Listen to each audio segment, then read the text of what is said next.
আপুনি কোন হয়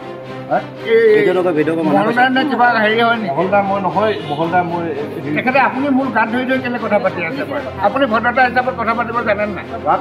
কেলে নাই বাৰে বাৰে আপুনি যে মোৰ গাত টাচ কৰি কথা কৈ আছে কাৰণটো কি আলোচনাটো কৰিছোঁ ন আলোচনা সেনেকে নহয় ভদ্ৰতা হিচাপত আলোচনা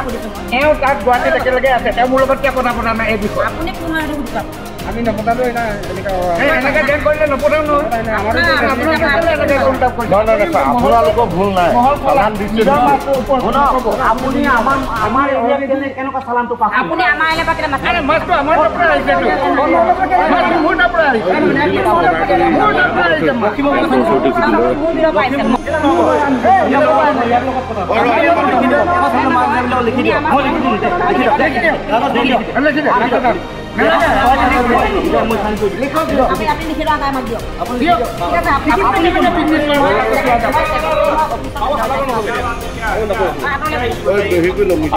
ঘটনাটো এনেকুৱা এই আজি আমি মোৰ বন্ধু চেন্নাইলৈ গৈছে তেখেতৰ ছোৱালী আজি বেমাৰ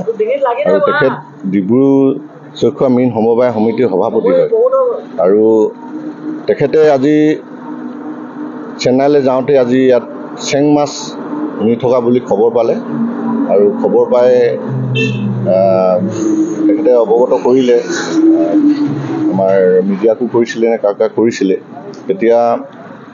যিহেতু তেখেতে কোৱা মতে তেখেতৰ যি চেং মাছ বাহিৰলৈ নিবৰ কাৰণে তেখেতৰ আমাৰ তিনিচুকীয়া আয়ুক্ত মহোদয় এটা অৰ্ডাৰ দিয়া বুলি কৈছে তেখেতৰ মহলৰ চালানতেই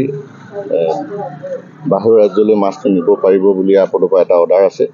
আৰু গভৰ্ণমেণ্টৰ পৰা এটা অৰ্ডাৰ আছে বুলি তেখেতে জনাইছে আৰু সেই অৰ্ডাৰটো ফ'ল' নকৰি বেলেগ কোনোবা ব্যৱসায়ীয়ে ইয়াত মাছটো বুকিং কৰি থাকোঁতে তেখেতে চেন্নাই যাব লওঁতে দেখিলে আৰু তেখেতে দেখাৰ লগে লগে মিডিয়া পাৰ্চনসকল আহিছিলে কথাটো জনাইছিলে তেতিয়া এই বেপাৰীসকলক বাইট লওঁতে তেতিয়া তেখেতসকলে পিছফনৰ পৰা ভিডিঅ' কৰি আছিলে তাৰপিছত আমাৰ যিগৰাকী মিডিয়াই ভিডিঅ' নকৰিব বুলি কওঁতে তেখেতসকলে আমাৰ যি সাংবাদিক তেখেতক দুৰ্ব্যৱহাৰ কৰা আমি দেখিবলৈ পালোঁ